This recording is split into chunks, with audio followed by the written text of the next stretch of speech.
for college business students to kind of talk about some of the issues and problems that you have in college business or with the university, and you want to relay those issues to the Student Government Association. So the town hall meeting will be on Thursday, October 13th from 5:30 to 6:30 p.m. and the Galloway building at 114. So if you guys show up, I would love to see you guys there. And if you want to contact me with any further information, my email is lucobsenator@gmail.com. So thank you so much.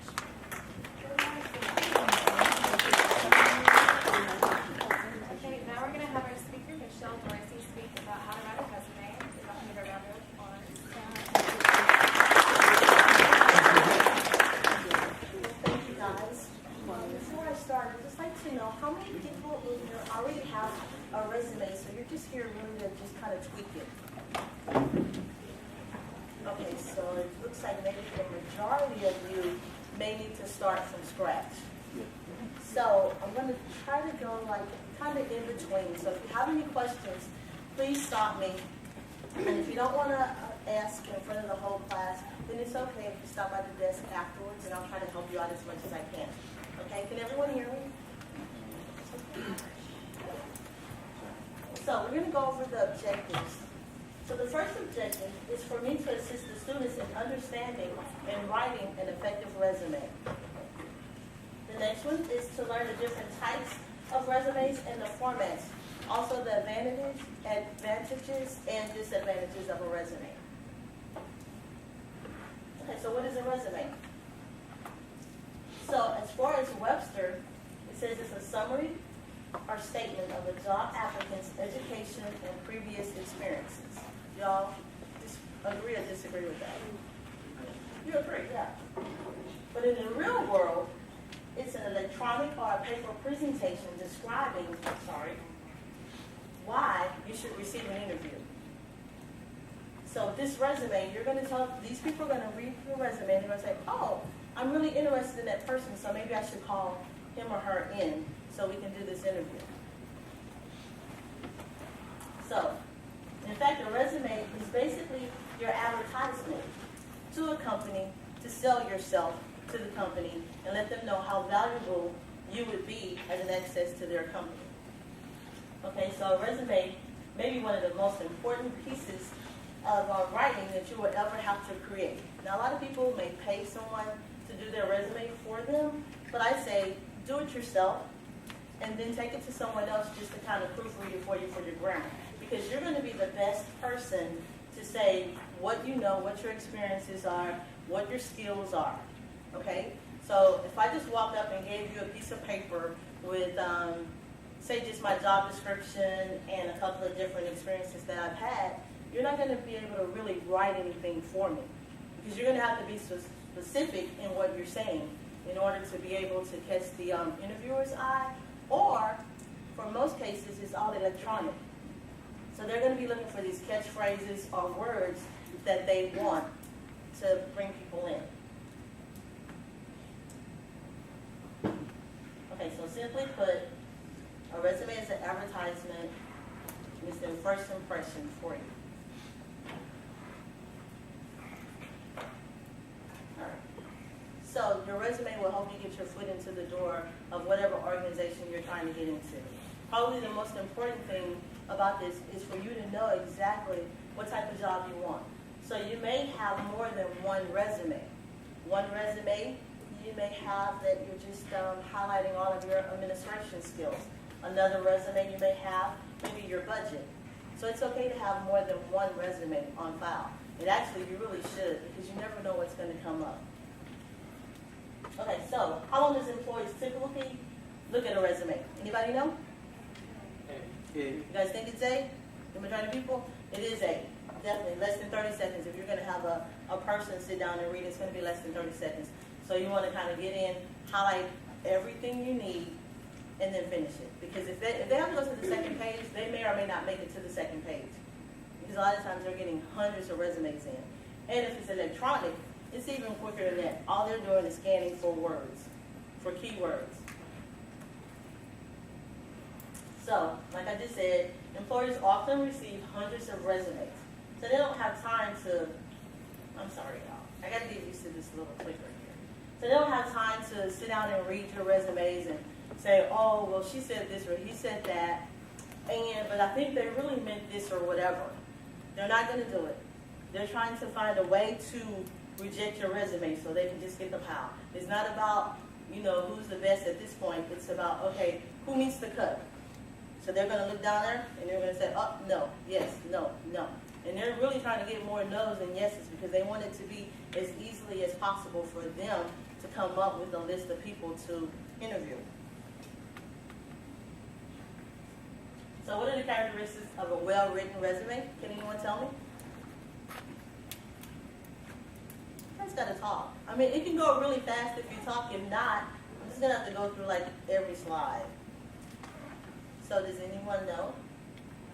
Yes, sir. Your goal, what you want to do, right.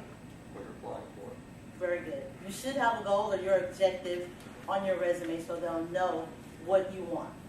Anybody else? It needs to be organized. Exactly. It needs to be organized. Anything else? Your skills and then job history. Yes. All of those were great answers. Here we go. It needs to be accurate. It needs to emphasize on your accomplishments. So if you're going to write a bullet and saying you're doing such and such a job, you need to put your matrix in there. I don't know. If you're working in budget, then you let them know how much your budget is. You're working with an annual budget of $50,000 or $60,000. That makes a difference. So let's say if somebody else is working with a budget, but their budget is only like $10,000, so you have more experience. So now they're going to outweigh you, especially if you're with a company that has large numbers. So they're going to be looking for people with experience from those large numbers. So you definitely want to put your numbers in there, but you don't want to lie about your numbers either. It needs to be well organized. If the person is going to read it, it needs to read smoothly. If you're going to talk about budgeting, then continue to talk about budgeting, then move on to something else. It needs to be concise. Whatever you're talking about, get to the point, make sure it's right. Like I said before, it needs to be truthful. And it needs to be job appropriate. So if you're applying for a particular job, you're not going to use a resume that highlights all of something else that doesn't even apply to the job, right? So what I can recommend is if you go to the Department of Labor, there's a occupational outlook handbook that you can check out. Pull it up on the website, so whatever type of job you want, say if it's an administrative job, you can look and see exactly what administrators do. And it'll also give you a median for, prices for salary.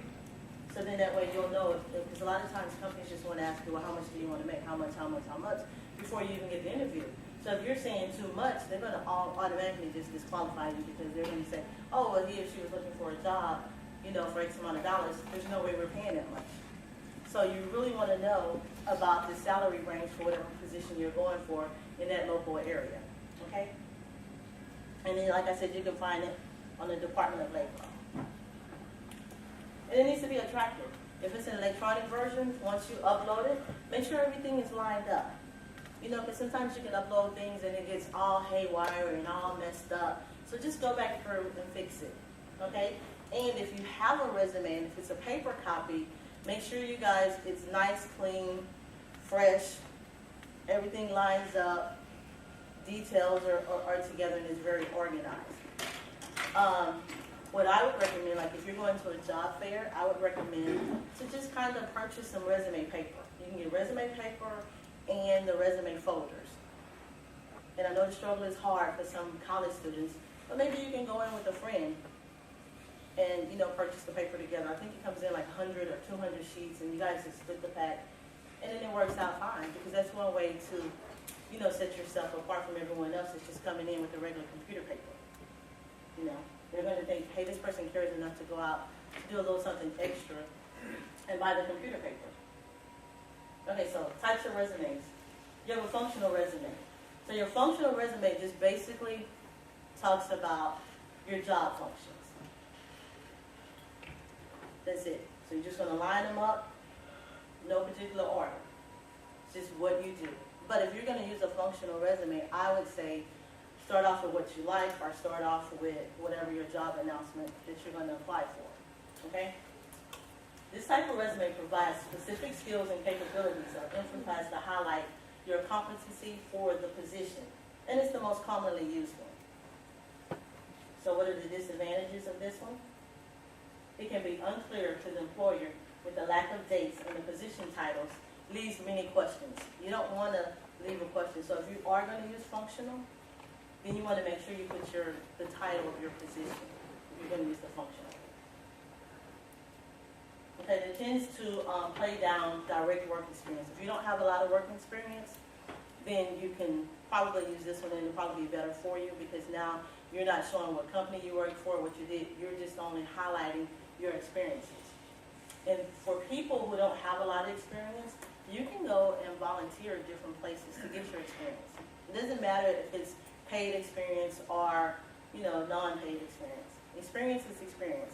So if you want to work, you can go probably to the schools, join their PTAs or just do something. Try to get on, different boards around the city or in the county.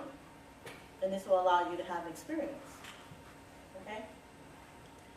So now your next type is a chronological one. This lists your experience with the most recent at the top. And it's the best, and most employers like to see this one also. The jobs are listed in reverse chronological order. So whatever your current or your last job is going to be the first one that shows.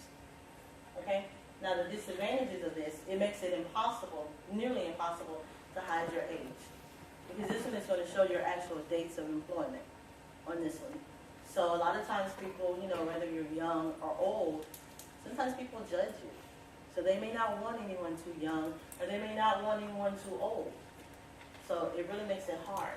And if you have a gap in employment, like sometimes, you may be sick or something happens or you lose your job.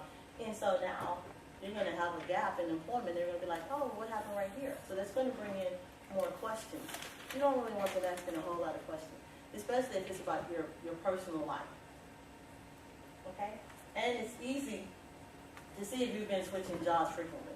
So if you're a person that you want to work 6 months here, 9 months somewhere else, another year somewhere else, that's not going to look really good because it's going to be highlighted on this one. And you may have your particular reason what happened. You may have to move or do whatever, but they're going to think, oh, these other jobs she didn't stay that long, so what's so different about this job? She may or may not stay. Again, you don't want that question. Okay, so what should be included in your resume? You have your heading, which would be your name and your address and everything. A lot of times, well, this is what I say now. If you're going to post your resume on job boards, I wouldn't put my resume. I wouldn't put my address on there. So I would just have my name on there and possibly maybe my email address. And then if you're going to get the interview or whatever, then come back later and put the rest of your information because you never know who's out there or who's doing what. And you don't want your addresses all over everywhere.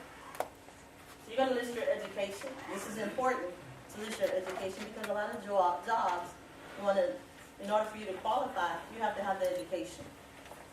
So if you don't have the education, then I would just, maybe in my objective or the cover letter or somewhere, I would just let them know, hey, I only have 1 class or 2 classes, or, I'm going to graduate in the next 30 or 90 days.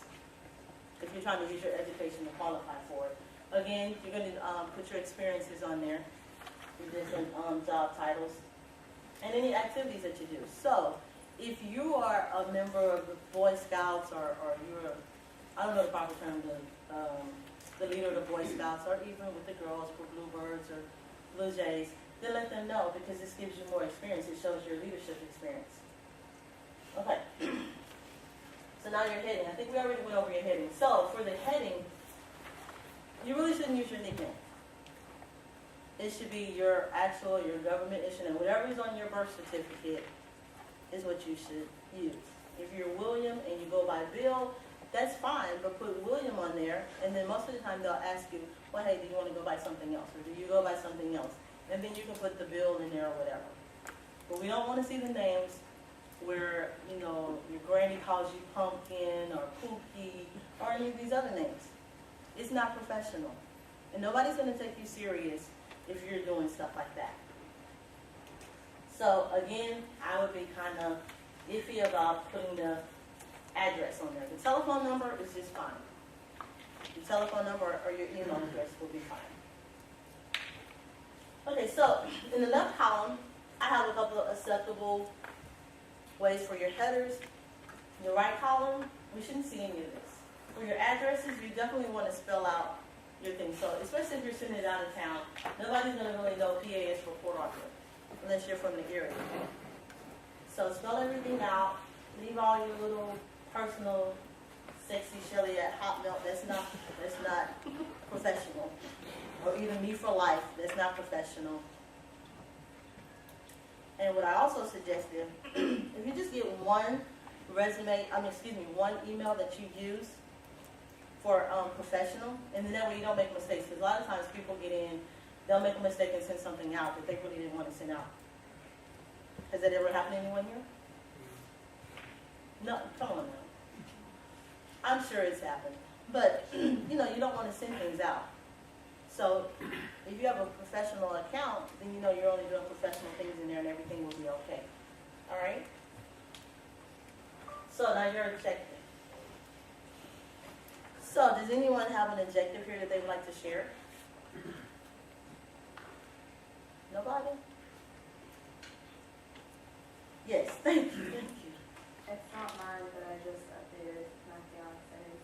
It was to secure a position in the petroleum industry that allows me to build upon my current knowledge and gain new experience. Something along the lines of that. And that was very good. Did everyone hear what she said? So you want to state exactly what you want. And then you want them to know, hey, I am the best candidate. And then they're able to tell what type of person you are from your objective, right? Okay, and make sure you use correct grammar. And I would suggest after you do your resume, just let somebody look over it. And not necessarily your good friend or your buddy, because they may read and write just like you. You need to get, somebody that you know writes well. And then they can let you know, hey, no, don't put this. This isn't good. Okay, so the more specific you are with your objective, the better chance you have of being considered for a position. So if you know that you want to get into this company and you want to be with this company and you want to move up in the company, then you say that. You want to have a position that you get in entry level and possibly move up to different levels. And you know what? If you know what those levels are, then put that in there too. Because then that shows that, hey, you know what you want, you know a little something about the company, and you're not afraid to put yourself out there and let these people know exactly what you want. Okay, so here's an example. I'm in search of a position where I can utilize my skills that I've gained over the time to grow and to contribute in the most effective manner by being a key and effective team player with unlimited loyalty and commitment.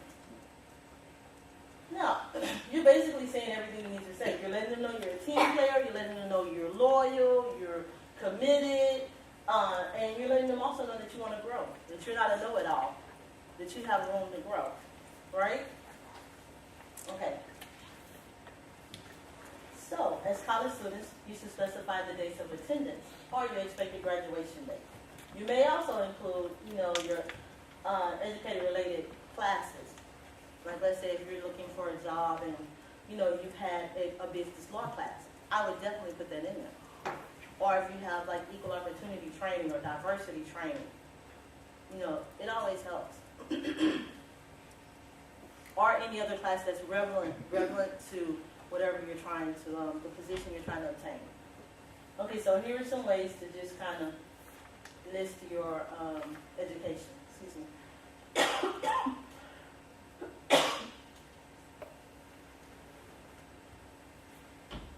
And here will be some relevant courses that you can write down, depending on, what class what position you're trying to apply for. Okay, so your experience includes previous employees, their location, and your dates of employment. You have to know because sometimes they'll ask, hey, or they'll say you need 4 years of experience. So if you've only worked for these people for 3 years and they're looking for 4 years of experience, then, you can probably still apply, but it may get kicked back. because they're asking for 5 years, but, 4 years, but if most of the people there are just applying just to apply, and I can't tell you how many times we get resumes from people that are just applying to apply, and they don't even qualify for the job. It's like, what are you thinking of? So people are wasting their time, their 30 seconds, trying to go down there and see that you're not qualified for the position. So, let me just kind of suggest that make sure you qualify for the position. And if you're not, then do a cover letter and let them know, hey, you're interested in it, you don't meet the qualifications, but say whatever you have to say about why you think you should get the job. All you can do is try. You never know what'll happen. Okay, so here's an example of when you're going to list what you have. So there's the home improvement store, Chicago, the vice president, and then the date. Then it's the on-site development, ranging from selection and lease negotiations to monitoring each store's operational budget. Now right here, the operational budget, this person probably should have in parentheses the budget amount. So if it's $1 million store or whatever, have that in there. And then go on to the maintenance and expenses, I'm sorry. And then the next one, the same thing. As long as you put in a number, numbers speak volume. If you're a supervisor, let's say if he was a supervisor, he should have put supervised 25 people or 10 people. Or even if it's only 2 people, just put it in there. Because it gives you experience of supervising somebody. They don't have to know if it's your little cousin. You're a supervisor. Here's some more. Now these actually have numbers in here, so you can see. This person developed 10 to 12 locations annually. These are numbers. It speaks volume of what this person is doing. Okay? So here are some of your activities. So for those of you that are part of the Greek community, maybe you can put this stuff in here. Talk about your fraternity or your sorority and what you're doing, what your goals are, or any of your projects that you have, completed throughout that year, or anything that you're proud of about it. But I would be careful in which ones you choose. Okay, so here are some of the professional organizations and civic organizations that I participate in. Now, when I'm applying for a job, I don't list all of them. I'll just pick and choose which ones will be relevant to whatever I'm trying to do. Okay? Like, I'll take CASA for example. If I'm trying to get something as a case manager, I'm going to definitely put my CASA experience on there, because in CASA, you're writing court reports to turn into the judge. So you're managing, not managing, you're an advocate for a child. So you're going into court, you're talking to the judge about their problems or issues, whatever is going on, that landed them into the foster care system. So I would put that one in there, and I would probably leave out the Port Arthur PTA. These doesn't have anything to do with what I'm trying to do. Okay? Okay, so references. Some ask for references and some no.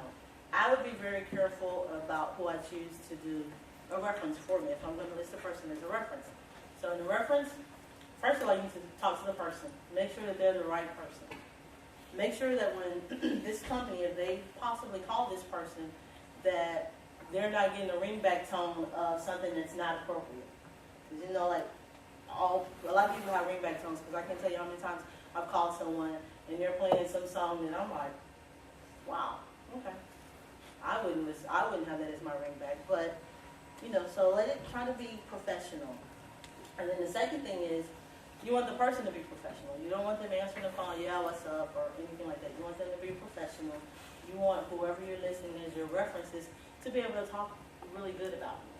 When they ask about your work ethics, you want them to be able to say, oh yeah, I worked with her here or there, and she was very good at this. You want that person to be able to say what you're, what you're good at. You want them to be your cheerleader. So if you had problems with this person in the past, that wouldn't be the person I would get. Or if something happens, I would definitely go back and change my references and remove that person. But definitely ask the person for their permission, because sometimes they may not think that you're the right person. They may think that you're lazy or whatever. You know what I'm saying? So if you want a potential employer calling someone and they say, oh, he's lazy. No, you don't want that. So try to pick out, good people that are going to be your cheerleaders and say the right things for you. Right. And it will also help if they're in the same professional field that you're trying to, apply for. So if you're trying to get on an accounting firm, then maybe an accountant should be your one of your references. Or if you're trying to get into the oil industry, then make sure it's somebody at the refinery. So they can talk and say, yeah, I think this person would be really good, and they can relate to whoever's calling to, do this verification on you. Okay, so what do employers want? They want people with communication skills. And the first time they're going to see your communication skills is right here from your resume, whether it's electronic or paper copy. It's how you're going to communicate to them why you want this job, or why do you qualify for this job. It's going to also show if you have leadership skills. They're going to know if you're a follower or a leader, because you may not be in a supervisory position, but if all hell breaks out at work, are you going to jump on the bandwagon, or are you going to do what you're supposed to do? Are you going to be the little messy busybody? Or are you going to stand up and say, hey, this is wrong, let's do something else? So you definitely want to show your leadership skills. Problem-solving skills. If you have a problem, they want to be able to know that, hey, you can kind of think it through and you have problem-solving skills. Because if something goes wrong, you don't want to wait for your supervisor or whoever to come and try to fix the problem. Or if there's a problem, you just don't want to go and complain about something, and then they say, oh, so what do you think we should do? Oh, try to have a solution. Come up with something, okay? They want you to have interpersonal skills. Okay, you need these soft skills. You need to be able to, talk to people, be empathetic towards people, and, just generally, care about people. We're not saying you have to be best friends or bend over backwards, but just know how to, interact with people. Teamwork. No matter what job you're going to be on, they're going to want you to have teamwork. You're going to have to be able to work with people, whether you like them or not. You should be able to say, man, I can't stand her, but we rocked on that project we did together. Because you're able to put your differences aside and work with someone that you really dislike. But you did your part, the other person did their part, your team rocked, and that's all that counts. So, because sometimes you have to work with people you don't want to work with. And sometimes it may be your supervisor or your manager. But just do what you can and not be the problem. So on your resume, you can show where you've been on different teams. You can, say that you worked on a team project with this, and these were your results of that team. Whether you were the main person on the team or you were just, you did your little thing, you were still part of the team. And that's all that counts. Decision-making ability. Okay, so they want you to think that you can make decisions. If something is going on, they want you to be able to have, good judgment, right? You don't want anybody just to do any old thing. If you're working in customer service and somebody comes up and, the customer is yelling and screaming and all upset, you want to make good decision-making skills and remain calm, or try to figure out some kind of way to help this person to calm them down instead of you hooping and howling too. Or you may have to make a decision. Okay, am I going to let this person go? Do I give them credit for it or whatever? They want you to have good judgment, which falls under your decision-making ability. And if you're able to write that down, somewhere in your resume, you list that to show that you have decision-making ability, because in my previous job, I did whatever. Okay, so you want to be flexible. No matter what job you get, they want to see flexibility. So if you can show that you're flexible in your resume, then that'd be great. So when you're writing your little thing, let them know how flexible you are. Let them know that you were able to, you know, do whatever, come in the middle of the night, help other people out, you know, cross-train, you know, do whatever it takes to make it work. You're flexible. You have to have analytical skills. So you're going to have to think about what's going on, think about the process, and work it through. No matter what happens, if you have to get a scratch sheet of paper and write everything down and try to figure it out, then that's what you need to do. You know, and then when you're doing the pros and cons of whatever the situation is, then you're going to outweigh it and see which one is the best, right?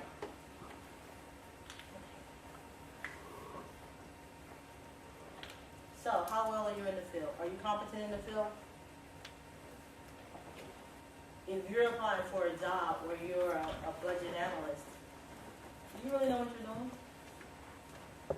You have to show that you're competent. So your resume has to show that you're competent. So you're going to show where you balanced every month or you did whatever it took to do the right thing. And how you're a rock star. You're a rock star because even if you found something, an error somewhere, and saved the company $40,000, then definitely put that in there. Because you're a rock star, and that's what they want to see. So you're showing that you're competent in your field because not only were you able to do your job, but when there was a problem or an error, you were able to figure it out and save the company money. Okay, so you're going to need energy, drive, and you definitely have to have enthusiasm. So when you're going to have to show it in your resume that you have the energy. So if you're doing something, you know, just talk about a project where you had to, you know, do something that took like all night long, or you stayed up all night, or, you know, whatever your project was. Even if your project is like, we had a hurricane, like for the victims in Louisiana, where you went down there and helped them and did this and did that. You know, you have energy. You're showing compassion for other people. You have drive to help other people outside of your community, right? Okay, so a must for your resume. You must proofread. If you don't proofread it, and then you just turn it in, you could have a lot of mistakes. Or you could say something that you really didn't want to say. You're like, oh, that's not what I meant. So proofread. Not only do you proofread, like I said earlier, let someone else proofread it for you to make sure. And then, matter of fact, let someone proofread it that's not even in that career field, because you want anybody to be able to read the resume and understand what it says. Okay? So you have to remember that the hiring manager is only going to look at your thing 30 seconds or less. And if it's a computer, it's even less than that. All they're doing is scanning for keywords. So you definitely, if you have a job announcement that you want to apply to, then definitely try to catch their, their key phrases and incorporate it somewhere in your resume. I'm not saying cut and paste everything that they say, no, because they're just going to throw that out too, because they're going to be like, oh, all they did was cut and paste it. But you want to catch those keywords, okay? All right. Any questions?